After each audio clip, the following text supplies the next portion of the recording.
So guys good morning. আজকে Sunday, সবার ছুটি, আমারও ছুটি, তাই ভাবলাম একটু চিকেন রান্না করা যাক। তো চলো আমি কিভাবে রান্না করছি তোমাদের দেখাই।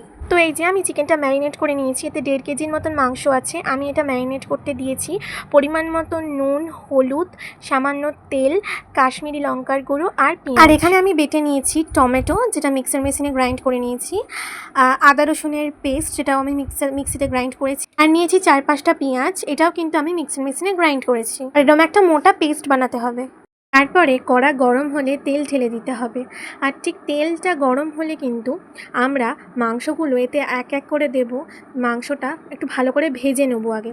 আর মাংসটার কোয়ালিটিটা দেখেছো, একদম সুপার। তারপরে একটু খুন্তি দিয়ে নাড়িয়ে বাকি চিকেনটাও পুরোটা ওর মধ্যে দিয়ে দিতে হবে।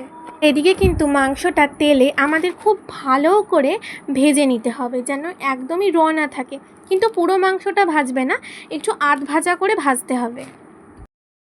আর এইদিকে কিন্তু দেখো, আলুগুলো আমি ভালো করে সিদ্ধ করে রেখেছিলাম, কারণ অনেক সময় হয় এটা মাংস সিদ্ধ হয়ে যায় কিন্তু আলুটা শক্ত থাকে, তাই জন্য একদম ভালো করে আলুটা আমি সিদ্ধ করে রেখেছিলাম। আর এইবার কড়াতে তেল দিয়ে সেই আলুটাও কিন্তু আমি একটু ভালো করে ভেজে নেব। এটাও কিন্তু পুরোটা ভাজতে হবে না, পরিমাণ মতন মশলাপাতি দিয়ে 5 মিনিটের মধ্যে একটু নেড়ে চেড়ে নিলেই হয়ে যাবে।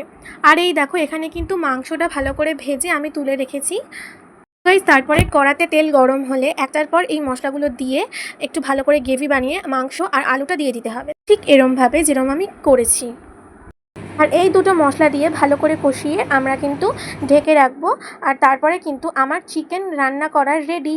তো দেখো কেমন হয়েছে, আর কমেন্টে কিন্তু অবশ্যই বলো যে আমার যে মাংসটা আমি রান্না করেছি সেটা কীরকম মানে হয়েছে। আর খেতে তো ভালো হয়েছিল, সবাই রিভিউ দিয়েছিল। তো এরমভাবে তোমরা বাড়িতে রান্না করে দেখো, নিশ্চয়ই ভালো লাগবে। আজ আসি, পরে আবার দেখা হবে অন্য কোনো ভিডিও নিয়ে। Bye bye.